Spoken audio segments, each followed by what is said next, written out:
At exactly 2:17 a.m. on a Tuesday, a man named Daniel Cross walked into St. Vincent's Hospital. He didn't have a wound. He wasn't coughing. He simply sat down and handed the receptionist a clinical appointment slip. The receptionist looked at the paper. Her blood ran cold. The date on the slip was for 3 days in the future. When she told him he was early, Daniel didn't look confused. He looked exhausted. He asked, "How long have I been sitting in that chair?" She replied, "You just sat down, sir." Daniel whispered, "To you, maybe. To me.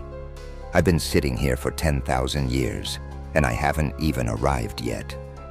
This was patient 0. Within months, the wards would be full of people like him. People whose brains had suffered a catastrophic temporal erasure. They weren't losing their memories. They were losing the order of reality. Welcome to the history of the stay-awake plague's silent cousin. The Chronos infection, the only pandemic in history that didn't kill the body. It killed the sequence of human life. To understand the horror of temporal erasure, you have to understand a terrifying biological truth. Time isn't real. It is a hallucination manufactured by your brain. Your hippocampus stitches your past together. Your prefrontal cortex predicts your future. And your thalamus keeps your senses in sync. But what happens when the stitcher stops working? Doctors called it chronodisintegration. For Daniel and those who followed, the wall between was and will be collapsed. Imagine smelling your funeral flowers while you're still at your 5th birthday party. Imagine feeling the pain of a car accident before you even start the engine. In Ward 9, a woman screamed for 3 days straight. Not because she was in pain, but because she was experiencing her entire life's worth of grief. Every death, every breakup, every scraped knee, all at the exact same millisecond. The infection didn't start with screams. It started with silence. The first sign, the loss of urgency. Patients stopped checking their watches.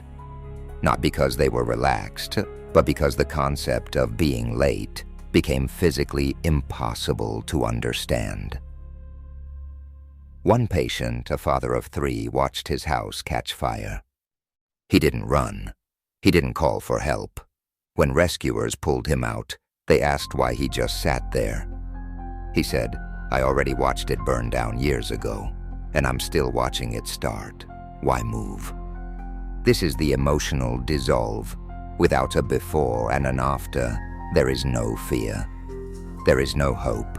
There is only the eternal present. Why did this happen? For decades, the government claimed it was a rare viral strain. They lied. In the late 80s, a project codenamed Eterna was launched. The goal was the perfect soldier, a human who couldn't suffer from PTSD because they couldn't carry trauma forward in time. They used electromagnetic pulses to decouple the brain from the temporal lobe. They wanted to delete the past, but they accidentally deleted the future. The test subjects didn't become brave. They became ghouls. They stopped eating because they felt full from a meal they hadn't eaten yet. They stopped sleeping because in their minds, they were already awake tomorrow. Then the anomaly happened. In 1992, at the isolated facility where the Eterna subjects were kept, the staff noticed something that defied physics. The patients began to sing. Nurses reported that when they entered the ward, their own perception warped. Minutes felt like hours. Some claimed they would walk into a room, have a 5-minute conversation, and walk out to find their entire shift had ended. One lead researcher wrote in his final diary entry, "It isn't just their brains. They are dragging reality down with them. They have created a hole in time, and we are falling in. Who are you? You are a story. You are the sum of your memories and your dreams. But the victims of the Kronos infection lost their I. By the final stage, Daniel Cross stopped using the word me. He referred to himself as the happening. When there is no past to look back on and no future to plan for, the self vanishes. You become a living camera, constantly recording, never processing. A ghost trapped in a meat suit, watching a movie that never ends and never began. In 1994, the facility was burned to the ground. Official records state it was a gas leak, but the families of the victims never received bodies. The stay-awake plague was buried. The survivors were moved to black sites, places that don't exist on any map. But look around you. We live in a world of fractured seconds.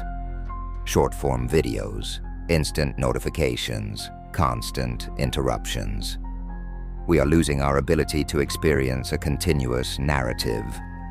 We are training our brains to live in the now and forget the then. Neuroscientists warn that we are self-inducing a mild form of temporal erasure every single day. If your tomorrow stopped feeling real, how long would it take before you disappeared too? Stay focused, watch the clock, because once the sequence breaks, there is no way